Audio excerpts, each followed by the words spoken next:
Years ago, my uncle owned a funeral home, and I got a summer job working part-time in the crematorium.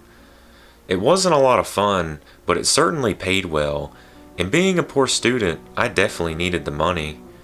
Dealing with dead bodies was creepy at first, but after a few days, you kinda got used to it.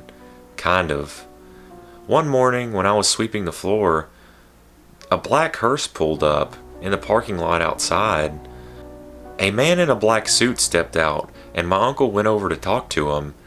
After a while, he called me over and asked me to help him carry this coffin into the crematorium. I thought this was strange, because usually they brought the coffins into the funeral home next door first, but I didn't ask questions. We set the coffin down on the ground, and my uncle went over to prepare the oven for cremation. For a few minutes, I was left alone with the man in the black suit. There was an awkward silence. I didn't know what to say. I assumed that it was his relative who had just died and was laying in the coffin, but he didn't seem upset at all. When the oven was ready, my uncle and I picked up the coffin and brought it over to the metal bench. We took the top off of the casket. I saw the corpse inside was a man who looked to be about in his 30s. Usually dead bodies were very pale, but this one looked pink in the face. My uncle stoked the fire, then pressed the button to start the conveyor belt. The coffin was moved slowly into the oven. When it was all the way inside, my uncle closed the door and I just stood around, waiting. It usually took an hour before everything was burnt and reduced to ashes. After that, I would have to collect the ashes and put them into an urn, so they could be given to the family. My uncle and the man in the black suit went into the funeral home next door. I assumed they were filling out all the usual paperwork. I was left alone in the crematorium to continue sweeping up. After about 10 minutes, I heard a strange noise coming from the oven. It was like a faint knocking sound. At first, I thought it was just my imagination, but then it grew into a loud banging. I tried to tell myself it was just the metal warping from the heat.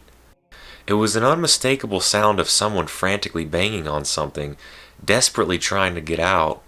A chill went down my spine, and the brush fell out of my hands. I was sure the man inside was still alive. Terrified, I ran into the funeral home, shaking uncontrollably. I told my uncle what I had heard. Leading them back into the crematorium, I told them to listen. You could hear the bangs. I don't hear anything, said my uncle. Me neither, said the man in the black suit. I looked at them, shocked and stunned. I even began to doubt my own sanity. My uncle and the man in the black suit shrugged their shoulders and went back to the funeral home. I just stood in the middle of the crematorium, listening intently. I didn't know how to open the oven door safely, and even if I did, I was terrified what I might find inside. After 10 or 15 minutes in the furnace, could someone still be alive? Gradually, the banging noises became weaker and weaker until it finally faded away altogether. All I could hear was the hiss and crackle of the flames. There was no more noise. An hour later, my uncle came back to turn off the oven. Together we collected the ashes from the tray underneath and poured them into the urn. The man took it. With a broad smile on his face, he got back into his car and drove away. At closing time, my uncle gave me an envelope full of money and told me not to mention what I had heard to anyone. We never spoke about it again, and business went on as usual. Even today, I still have nightmares about that hideous banging sound I heard coming from inside the oven.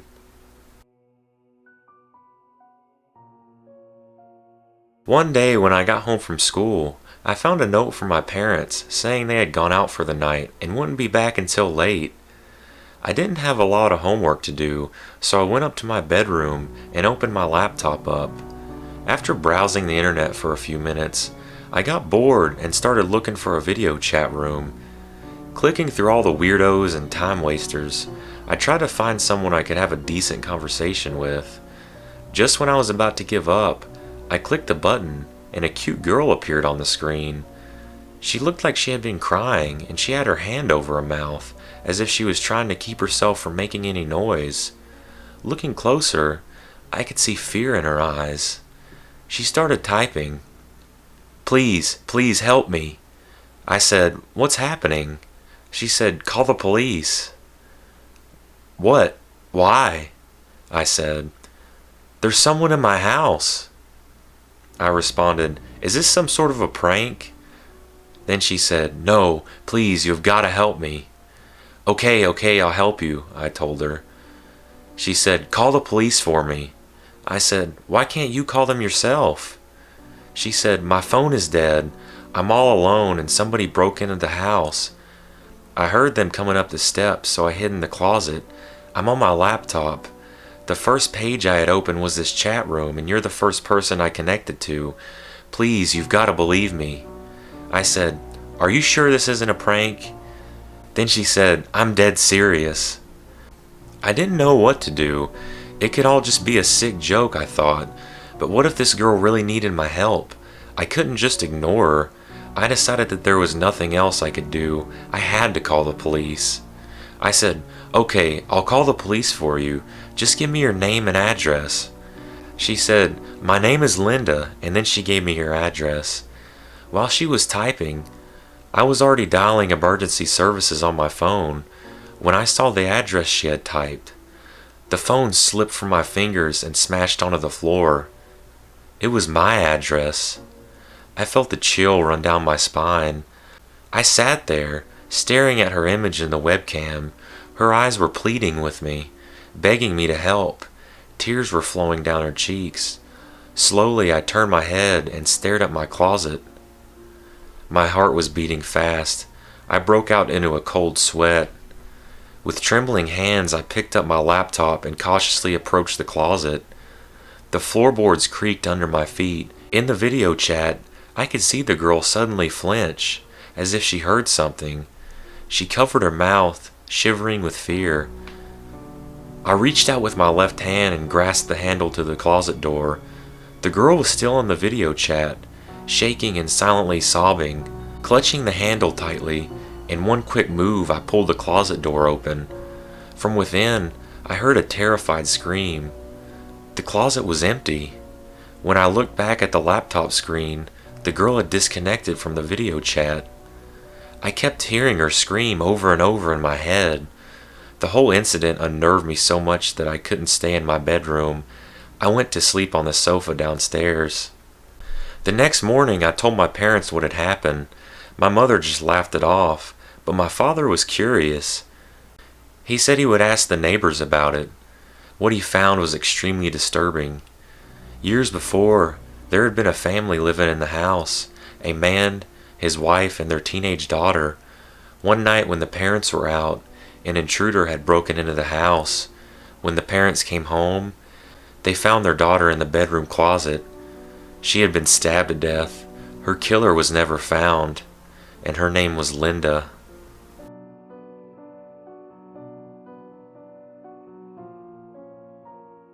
When I was 3 years old, my parents and I lived in an old house.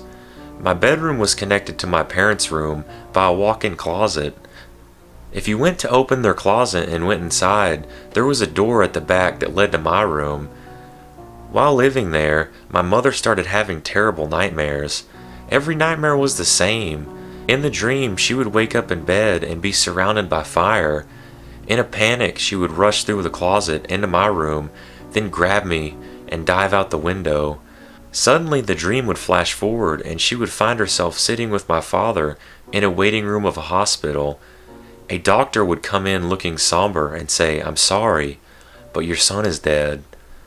At this point, she would always wake up in a cold sweat with her heart racing. One night, my mother was awakened by my screaming. She ran in my room and held me in her arms. She was trying to calm me down and ask me what was wrong. All I could say was, "Mommy, Mommy, my room was on fire. I was on fire." After the reoccurring nightmares she had been having, this really freaked her out. It wasn't long before my parents decided to move and sell the house. About 6 months after we moved out, my mom got a phone call from my grandmother. She started telling my mother that there had been a fire in the house we used to live in. Luckily, no one was home at the time. but the room that had been my bedroom was completely destroyed in the blaze. The fire had started because there was an electrical short and some wires in the closet. This story always gives me the chills whenever I tell it.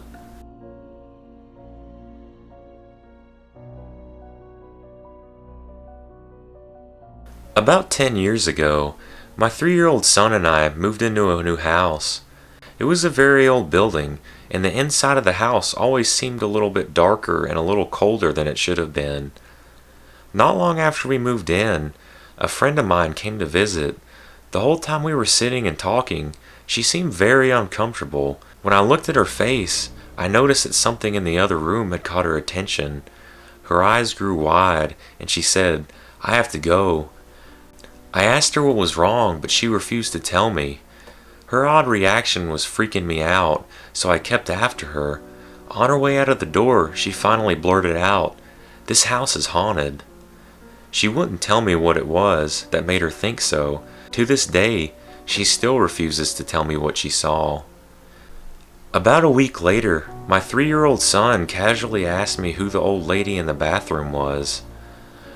And one day as I was leaving for work, I got to the car and realized I needed to run back into the house to get something. I walked into the house, and as soon as I got inside, this framed photo on the wall shot off. It didn't fall down. It shot horizontally away from the wall, and it landed on the mosaic table with enough force to break some tiles off of it. I felt like whatever was in this house was pissed that I had came back after it thought I had left for the day. After living in the house for about 6 months, I noticed a weird square cut into the boards on the deck. There was no handle, but I was able to pry it up. The whole thing was just big enough to fit through, and there was a ladder going down. For some reason I went down and found myself in what looked like a homemade basement. It was basically just a room dug out of the earth, with no constructed walls or stone supports or anything like that. It was very dark, but I could see something over in the corner. It was a suspicious looking stone. It looked like one of those old headstones you see in cemeteries. Just then, insects started jumping on me, so I got out of the basement as fast as I could and never went back. Now, this is the part that affected me the most. It's also the reason we left the house. One night, I was laying in bed, lying on my stomach, just about to fall asleep, and I heard someone walk into the room. The footsteps came from the doorway over to my bed. I didn't realize it until later. The fact that I heard footsteps was weird because the room was carpeted. When the footsteps reached my bed, I felt someone put their hands on my back. 2 hands, just gently laid flat on my back, and kept there. I assumed it was my son. "What are you doing?" I asked, but there was no answer. I looked up. No one was there. I got up to check my son's bedroom, but he was still in bed, fast asleep. We moved out soon after that.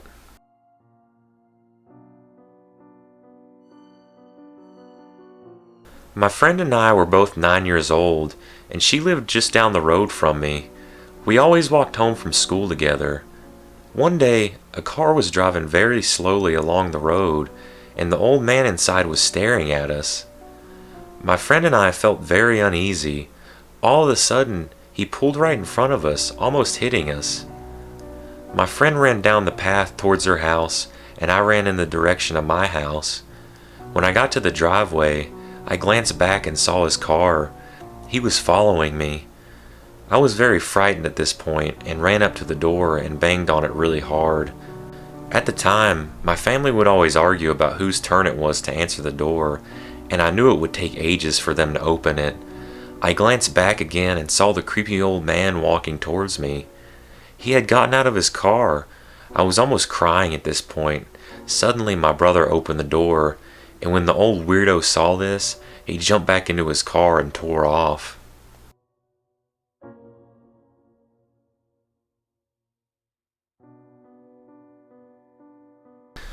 One evening, I was looking for an internet cafe because I needed to send a few emails. I spotted one in an old building. The sign said it was on the 6th floor. When I walked through the entrance, there was a dark hallway that led to a small elevator.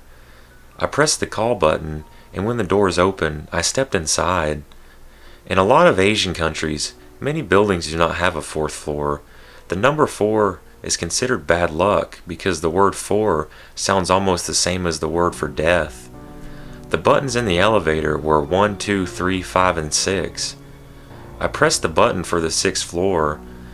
The doors closed and the elevator quietly began to ascend. When it stopped and the doors opened, I was just about to step out when I realized that something was wrong. The hallway was in total darkness. By the light from the elevator, I can make out random pieces of furniture covered with white cloth. It looked like it hasn't been occupied in decades. I thought I just must have gotten off on the wrong floor, so I checked the buttons, but none of them were lit up. There was nothing to indicate which floor I was on. Just then, I noticed something moving at the end of the darkened hallway. I couldn't quite make out what it was, but it looked like a person, dressed in some type of gown. The figure was moving slowly down the hallway towards the elevator. It creeped me out, and in a panic I started pressing the closed door button. All of a sudden, the light in the elevator flickered and turned off. I was plunged into pitch darkness. I was so freaked out I almost wet myself. Just as I was about to lose it completely, the lights flickered and came back on. The doors closed, the elevator jolted back to life and began to ascend again. I breathed a sigh of relief. When the doors opened this time, I was at the internet cafe. I went over to the counter and told the girl who had worked there what had happened. As she listened, her face grew pale. She said that some of the customers and a few coworkers had experienced something similar. She had never experienced anything herself, but she told me about the history of the building. Apparently the 4th floor had been a hair salon at one time. It was a prospering business until one of the women who worked there killed herself in the salon. Nobody knew the reason why, but she slit her wrist over a basin and bled to death. The salon continued to operate, but they were plagued by weird and inexplicable events. Sometimes when the customers were having their hair washed, the water would turn as red as blood. Other people claimed that they looked in the mirror and would catch a glimpse of a ghostly figure standing behind them. When they turned around, there would be no one there. Because of the events, the salon developed a bad reputation and began to lose customers. Eventually, they were forced to close down. The building's owner tried to rent the 4th floor out for business, but when they found out that someone had died there, nobody would take it. Finally, the owner reduced the price to nearly nothing, and it was rented out to a businessman who planned to open up a stationery supply store. However, when they tried to do some renovations on the floor, there was a series of mysterious accidents. The workmen's tools would sometimes disappear, only to be found in strange places. A large mirror suddenly shattered when nobody was near it, and a workman had his hand crushed when the elevator doors closed on him unexpectedly. Eventually, the workmen were spooked and refused to continue. The businessman pulled out and left. The building's owner gave up trying to rent the 4th floor and just shut it down. He had the buttons in the elevator replaced, and it was reprogrammed so that nobody could go to the 4th floor. At least that's what was supposed to happen. For some reason, when people took the elevator, it would sometimes stop on the 4th floor, and when the doors opened, some people would see a figure coming towards them in the darkness.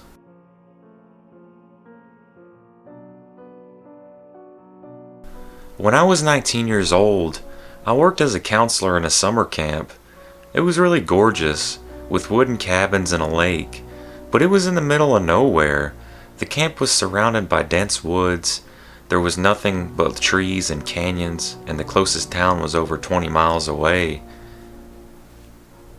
One night, when everyone was turned in and was sleeping soundly, I was suddenly awoken in the middle of the night.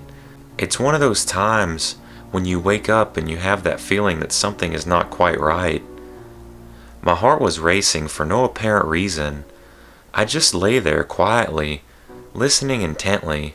The whole cabin was wooden, with fly screens over the windows, so I could hear the sound of crickets and the breeze blowing through the trees. That's when I heard it. A very faint cry for help. It sounded like it was coming from the woods.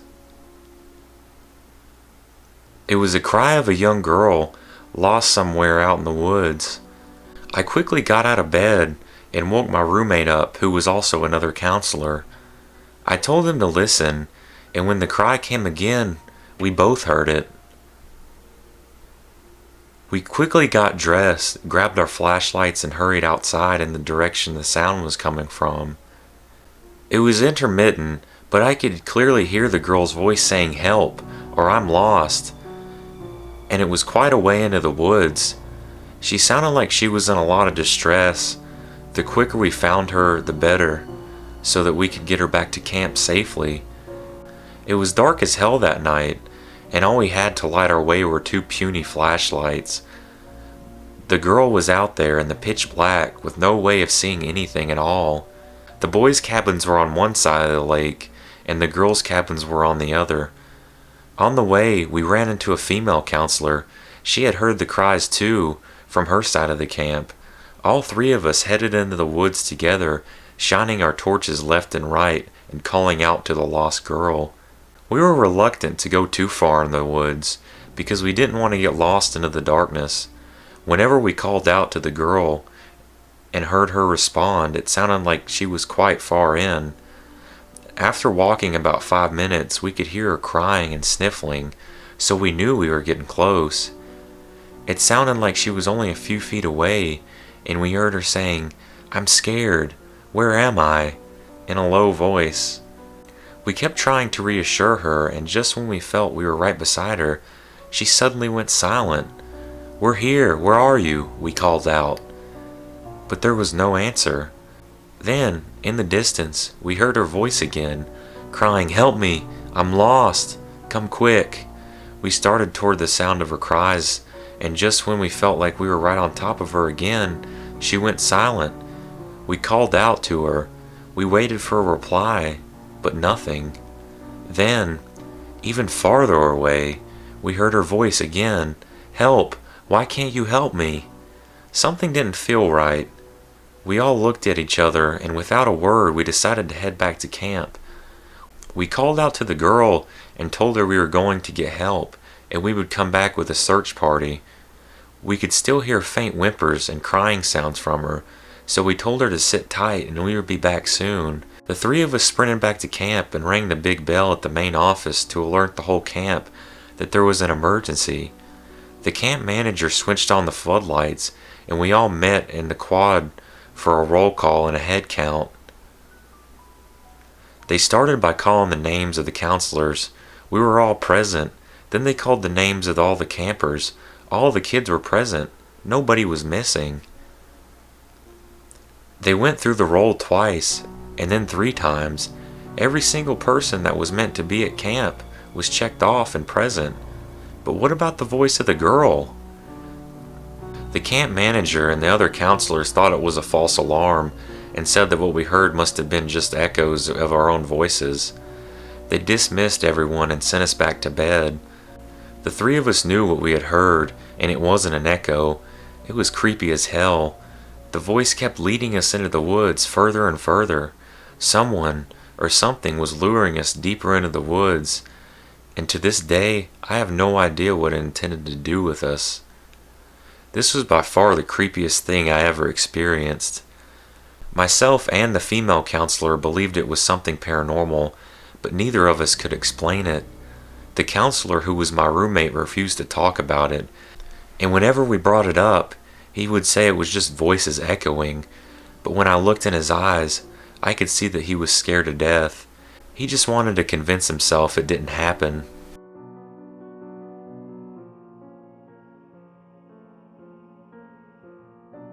I grew up on a farm in a remote area, and I've always been uneasy about being at the house by myself at night. There are no street lights in the area, and at night it's pitch black outside. One night my parents went out and I was home alone. I was sitting on the couch when the phone rang. I picked it up and heard an automated voice say, Would you like to accept a collect call from... Then I heard a voice say my name. It was my voice. I was freaked out, but I accepted the call. Hello? I said nervously. There was no reply. I could hear someone breathing on the other end of the line. Then they hung up. I was standing by the sliding glass doors in the kitchen. Just then, I happened to glance outside. In the darkness, I could make out a figure standing there. I was terrified. I ran to my dad's room and grabbed his gun. I hid in the bedroom and didn't come out until my parents returned 20 minutes later. I still don't know what happened that night. Was it the future me calling to warn me? Did that call save my life?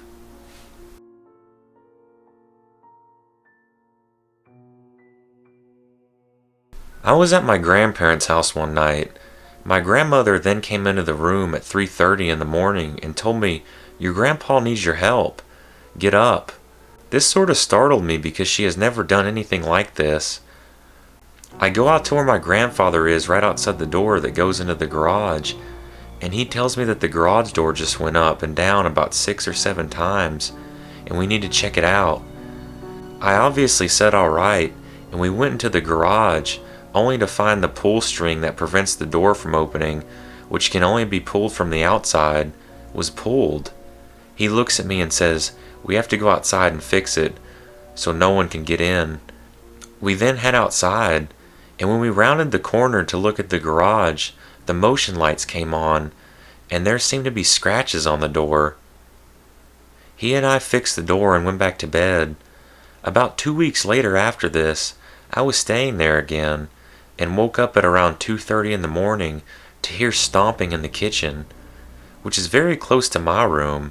I get up to hear the stomps come closer to the door and stop. I figured that my grandfather was adjusting the thermostat. I opened my door to see what was going on, only to find that everyone in the house was asleep, and all the lights were turned off. Needless to say, I didn't sleep well that night. A few weeks passed and I went over there on the weekend because I had nothing better to do. Since it was the weekend, I stayed up rather late and fell asleep watching TV on my bed with the door open. It was about 1:30 in the morning, and for whatever reason I woke up without any reason. I look around and then realize I had fallen asleep with the TV on. I looked at my door, and at that instant I saw a man-sized figure step out of my doorway and walk down the hallway towards the kitchen. I slammed my door and stayed up all night. By this time I was pretty convinced I had a demon or a ghost or something in my grandparents' house. I was just relieved that whatever was in their house wasn't following me. Maybe a month after the last incident happened, I was at my dad's house, and I was about to go to sleep. At my dad's, I am on the other side of the house from everyone. It was maybe 10:30 at night, and I was about to go to sleep. I had just laid down, turned my TV off, and was drifting off to sleep. Then outside my door, I heard a combination of stomping and a really low sound. This honestly scared the hell out of me. In all of my infinite wisdom, I decided to see what it was. When I opened my door, I saw the same thing that I saw at my grandparents' house. I teared up from fear and left the light on and fitfully tried to sleep. It didn't work well. Maybe a month and a half had passed after the last incident. I was at a friend's house, and he and I had just cleaned out his shed so that we could hang out there and smoke his hookah. He usually has a lot of people over to his house, but this night it was just he and I. We were smoking hookah and we were almost finished. We were just listening to some music, and I was sitting there listening to the music when all of a sudden a black flash darted underneath my legs. But I didn't feel anything. I started to look around to see if one of his cats came with us. As I started to look around, I realized that there was no cat in the shed. I start to become afraid on the inside, but try to keep myself outwardly calm. I look up at my friend, who looks to be panicked, and all he says to me is, "I think something just ran underneath your legs." At this point I started freaking out because I didn't say anything about it. He told me that he had saw it as well. We both ran out of the shed and went into his house and just watched TV until we calmed down and we went to sleep. This was the last time anything like that happened to me. This was maybe 3 weeks ago.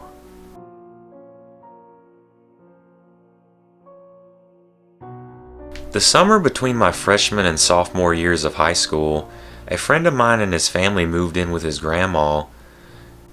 They were buying a house that ended up having to have some work done to it, so his grandma invited them to live with her for a while they waited on their house to be finished.